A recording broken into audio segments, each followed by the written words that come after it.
¿Qué tal, videovidentes? Bueno, esta es una pequeña charlita eh, aclaratoria sobre un video que hice ayer sobre Allan Kardec, que sufrió de una patología que era un aneurisma, no importa exactamente cuál, pero bueno, el tema es que dije que podía alterar sus sentidos, ¿no? En realidad voy a hablar un poquito de cerebro, ¿sí? Cerebro de un mamífero superior, básicamente un humano.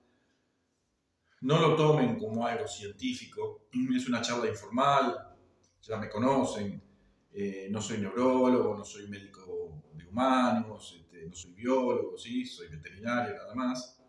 Tengo bastante leído y lamentablemente mucho visto en mi vida por pertenecer a una familia donde había profesionales que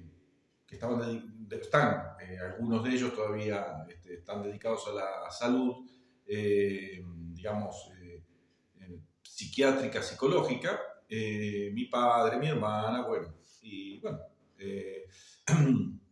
por haber trabajado también como voluntario, ¿no? Como un enfermero, nada más que eso, en neuropsiquiátricos, de pequeño, ¿no? Pequeño, de joven, eh, adolescente prácticamente. Eh, Voy a tratar de explicar muy básico y muy conceptual. Espero que si del otro lado hay alguien que tenga, digamos, estudios, conocimientos, obviamente que me puede agregar mucho, me puede corregir mucho. No es la idea dar una clase magistral, ¿sí? Pero básicamente el cerebro de un mamífero evolucionado, ¿sí? Un humano prácticamente, ¿sí? O un primate en algunos casos, si bien es una estructura, ¿sí? Es un cerebro, para su estudio, según ha evolucionado, ¿sí? Digamos, en la evolución, se habla de distintos cerebros, ¿sí? Que es un todo, pero como que fue evolucionando distintas partes estaban por ahí muy pequeñitas, muy atrofiadas, casi sin función, y se fueron desarrollando en esa evolución. Pero estamos hablando de miles de años, ¿sí? O sea, desde el hombre de las cavernas hasta la actualidad. Existe lo que llaman cerebro primitivo, algunos lo llaman cerebro reptiliano. Es sencillamente, no, los reptilianos, no estoy hablando de los extraterrestres, esas razas que inventan. No, los reptiles existen, ¿no? Un cocodrilo, ¿sí? Para que me entiendan, que es un lagarto. El tipo de cerebro que tiene nosotros también lo tenemos, pero es parte de nuestro cerebro. Nosotros tenemos otras partes más, los mamíferos, que fueron evolucionando. En cambio, ellos quedaron solo con ese cerebro básico, primitivo, donde ahí prácticamente todo lo que anida ahí son todas las funciones automáticas, todo lo que sea instinto, ¿sí? No hay demasiadas emociones, o muy básicas, las emociones básicas, no hay demasiado pensamiento, digamos, crítico, ni nada de lo que hemos obtenido, que no, tampoco es que seamos gran cosa, pero bueno, paso a paso hemos ido evolucionando, ¿no? Justamente. Bueno, ese cerebro primitivo, ahí es donde están nuestros miedos, las emociones más básicas, ¿sí? El instinto reproductivo, ¿sí? Bueno, ustedes imagínense un hombre de las cavernas y eso es el cerebro primitivo. Pero eso, con la evolución, se fueron anexando o desarrollando otras áreas, corteza, básicamente, ¿sí? Y neocórtex, donde está la parte más evolucionada nuestra, la capacidad de crítica, de evolucionar, de pensar, ¿sí?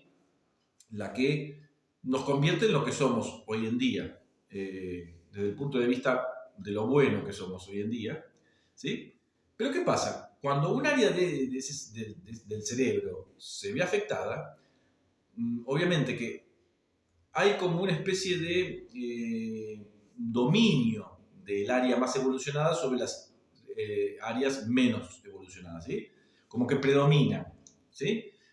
Cuando se anula un área, por ejemplo, cuando se anula el neocórtex, que es lo más evolucionado, como que se empiezan a liberar todo lo que está en las otras áreas. Que no es que no lo tengamos, pero lo tenemos controlado, reprimido, manejado, ¿sí? Por el área más evolucionada. Entonces, cualquier patología, un tumor, un aneurisma, digamos, a veces patologías inflamatorias por un golpe, por ejemplo, ¿sí? O una lesión traumática, una bala que entra y lesiona partes del cerebro, hace que, si no causa la muerte, que se liberen, digamos, las otras áreas más básicas, más primitivas. ¿Por qué todo este speech? Bueno, para entender que cuando se lesiona esa parte más, digamos, evolucionada, se liberan justamente, por ejemplo, nuestros miedos. A veces todos tenemos, por ejemplo, doy un ejemplo tonto, ¿no? Pero el que tiene miedo a las arañas. Pero con su lógica, no, la araña no me va a venir y me va a saltar al cuello, yo mantengo distancia, no la voy a ir a tocar, pero no me gusta, pero les tengo miedo, vamos a decir. Sí, estoy dando un ejemplo, aracnofobia, por decir. Eso, todo lo racional, vamos a decir, eso con mi corteza. Pero ¿qué pasa si yo tengo una lesión en esa área? Se me libera el miedo puro que tengo y que lo tenía controlado, reprimido, vamos a decir, ¿sí? En este caso de manera consciente. Pero puedo tener algún miedo, algo que vi, algún temor no consciente también, ¿no? Entonces, todo aquello que, digamos, que está ahí, vamos a decir, dormido o reprimido, se libera. Y entonces empieza una especie de alteración de mis sentidos, porque al liberar todo eso, dejo de tener la racionalidad, el control, ¿sí? Y eso es lo que le pasa a ciertas personas, por ejemplo, que pueden llegar a alucinar, digamos, es por un mal funcionamiento. Hay muchas causas, ya digo. Hay causas que son, ya digo, orgánicas, es decir, por enfermedades, ¿sí? Como puede ser un tumor, un aneurisma, un trauma, un golpe, ¿sí? O un trauma penetrante como una bala, o no sé, hay un hierro que penetre y lesione determinadas partes del cerebro. Y bueno, eso hace que el comportamiento del individuo cambie porque se liberan esas, digamos, esos mecanismos que estaban controlados por algo más evolucionado, superior. Y eso es lo que le pasa a muchas personas. Cuando, por ejemplo, por una falta de irrigación, ¿sí? Una mala irrigación de una parte del área, se queda sin comida, vamos a decir, las neuronas, esas neuronas se ven afectadas o fallan o directamente mueren, empiezan a tomar su lugar o empiezan a liberarse, digamos, esas cosas más básicas, más instintivas. Y ahí es donde aparecen que una persona, por ejemplo, que tenía miedo a las arañas, empieza a ver arañas, ¿sí? Que incluso puede fantasear, puede ver arañas enormes, puede ver arañas que lo atacan, o sea, se libera esa parte primitiva instintiva, ¿sí? Casi del hombre de las cavernas. Y es muy feo de convivir con una persona así y ver el sufrimiento, porque honestamente esa persona está convencida de lo que ve, para él es real, ¿sí? Este video, bueno, les estoy dando un pantallazo muy básico para que entiendan por arriba, ¿no? A qué me refería y lo que le puede pasar a una persona. Antiguamente era muy común cuando deterioros de la parte cognitiva del cerebro, que se le llamaban demencia senil, yo estoy hablando de los años 70, ¿sí? Cuando yo era un adolescente, mi padre era médico, bueno, he visto muchos casos, poco se podía hacer y el diagnóstico era prácticamente clínico, no había estudios. Luego, bueno, resonancia magnética, tomografías computadas, todo evolucionó. Y ha evolucionado muchísimo desde el punto de vista del diagnóstico. Desde el tratamiento, lamentablemente, se ha evolucionado, pero todavía es muy poco lo que se puede hacer, lamentablemente. Quizás sí se puede retrasar cuando se lo detecta precozmente, cosa que antes no se podía. Hoy sí se lo puede detectar más rápido y como que se lo puede frenar ese proceso, ¿sí? A veces, bueno, incluso se puede operar si es un tumor o un aneurisma, pero hay otras cosas, otros deterioros que se pueden retrasar, se pueden enlentecer, pero el fin va a ser el mismo, digamos. Y es muy feo una persona, digamos, que quizás desde el punto de vista de su cuerpo está muy bien, pero su mente falla, ¿sí? No es locura, no es locura, también una de las causas podría ser la locura, pero en ese caso no es de lo que estamos hablando, ¿no? Y bueno, para los parientes y la gente que convive es muy duro, porque aparte no hay una manera digamos, de hacer volver a la realidad de esa persona, ¿sí? No es que no se la puede convencer de algo que está viendo, porque lo está viendo, ¿sí? O lo está sintiendo, o lo está tocando. en su fallo, digamos. O sea, no es real, pero para nosotros no es real, para él sí. Entonces no se lo puede hacer razonar. Es peor discutirle, digamos, no, esto no existe, ¿qué? No, acá no hay nada, acá no hay nada, vos acá estás viendo una araña y acá no hay una araña. No, es peor, porque lo angustiamos más. Hay que tratar de tranquilizarlo y bueno, llevarlo por un lado donde tranquila, tranquila, yo me encargo, vamos para otro lado, sí, o sea. Y bueno, hay medicaciones que ayudan, pero hoy día seguimos bastante en pañales desde el punto de vista del tratamiento. Ya digo, del diagnóstico sí adelantamos mucho y sobre todo de la detección precoz, con lo cual muchas veces, si bien no se pueden curar las enfermedades, se pueden hacer que la evolución sea más lenta, con lo que le dé mejores y más años de una vida cuasi normal. No voy a personalizar esta charla para la persona especialmente que se la dedico. Seguramente si la ve vas a ver.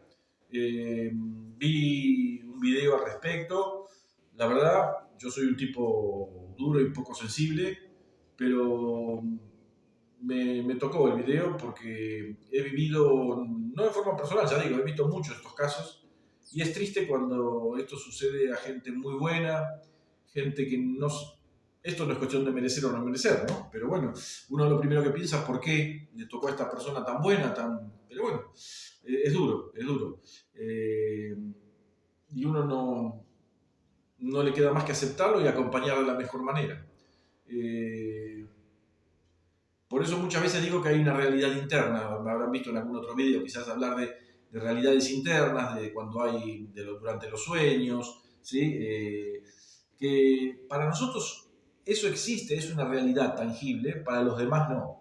Y muchas veces hay un terreno medio poco delimitado entre la locura, ¿sí? El estado, digamos, de conciencia onírico, es decir, cuando uno está medio dormido, la gente que tiene, digamos, que sufre de algún tipo de alteraciones del sueño, en donde hay un área que está poco delimitada entre realidad, yo siempre la llamo realidad externa, ¿sí? Y realidad interna. La parte del cerebro donde, digamos, suceden cosas, por ejemplo, lo que ocurre durante un sueño, y la realidad externa. Y a veces, bueno, hay un terreno intermedio en donde si uno no se sabe dar cuenta, lo primero que se piensa es que está alterada las facultades mentales, ¿no?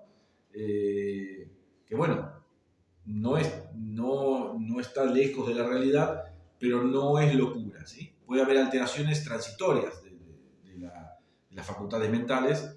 De hecho, un alcohólico o un borracho tiene las facultades mentales alteradas. Eso después se puede revertir, ¿no? Cuando pasa la intoxicación, por dar un ejemplo. Alguien que sufre un golpe, tiene una conmoción cerebral, está en un estado de confusión. Y con suerte se puede recuperar. O sea, el mal funcionamiento cerebral no siempre es definitivo. A veces se recupera en un todo, a veces en parte. Pero quiero decir, es muy difícil, es un terreno espinoso el tema de la realidad. Porque para el individuo es su realidad y no tiene manera de discernir si es una realidad interna o no. Entonces ya digo, es feo para el que lo ve, digamos, y es feo también para la persona, sobre todo cuando la contradicen y tratan de llevarla, de volverla a la realidad, digamos, ¿no? Sacarla de su realidad interna y llevarla a la realidad externa. Así, eso es cosa mía, ¿no? De interna y externa, pero para que me entiendan. Así que bueno, les mando un saludo a todos. Espero más o menos haber llevado un poquitito de claridad. Y bueno, última cosa que digo es que muchas veces lo que podemos creer como percepciones extrasensoriales, no sé, entidades, muchas veces es por un fallo de ese tipo. No siempre, no siempre, pero a veces pasa que uno está súper convencido de lo que ve, de lo que escucha, pero es por una alteración transitoria o definitiva de nuestro sistema nervioso central. Eh, Hay algunos que, bueno, que piensan que no, que es real y que existen esas entidades y que nosotros somos los que no podemos percibirla y que la persona adquirió una sensibilidad especial por lo cual puede percibir lo que nosotros no. Cada uno, eso ya es cuestión de creer, cada uno cree lo que quiere creer. Para mí no es así. No niego la posibilidad que existan, ¿sí? Esas entidades, pero no que esas personas que tienen alteraciones sean capaces de ver esa, digamos, alternativa de mundo alternativo, ¿sí? A veces se confunde, ¿sí? Se confunde eso. Y entonces hay incluso quien aprovecha eso para demostrar sus teorías, aprovechándose de alguien que tiene alteradas sus, ya digo, no vamos a llamar sus facultades mentales, sino sus sentidos, ¿sí? Sus sentidos. Que muchas veces digo, lo dije en el video de Alan Kardec, muchas veces los sentidos se pueden engañar, voluntariamente o no. La naturaleza a veces nos engaña, con juego de luces, con sombras, ¿sí? Con reflejos, y nos hace ver cosas que no son. Ver o oír, ¿no? Nuestros sentidos son bastante imperfectos y fácilmente alterados, ¿sí? Voluntaria o involuntariamente, es decir, queriendo alterarlos o de manera completamente aleatoria, natural. Por eso, el que suele ser más desconfiado y no confiar ciegamente en sus percepciones, es es más creíble, es una persona más que suele ser tildada de este no cree en nada, porque no se va a llevar por las primeras impresiones. Va a dudar incluso si llega a percibir algo, no lo va a tomar como algo seguro, certero y que es irrefutable. Va a dudar hasta de lo que sus sentidos le dijeron. Es mi caso. No digo que sea bueno ni malo eso, pero bueno, existen ese tipo de personas. Las que creen ciegamente en lo primero que perciben y las que dudan de todo hasta el último momento, como en mi caso. Bueno, espero haberlos entretenido, llevado un poquitito de luz y bueno, cualquier cosa que quieran preguntar, si las puedo responder, lo voy a hacer. Esto fue todo. Espero que este video haya salido medianamente bien porque lo estoy haciendo a las apuradas en un ratito. Coloqué el celular en el aro de luz. No le tengo mucha práctica a este aro, lo compré y casi nunca lo uso. Siempre apoyo el celular en algún lado para grabar, así que no sé si está encuadrado o no, no sé qué va a salir de esto. Pero bueno, lo importante es el audio más que la imagen.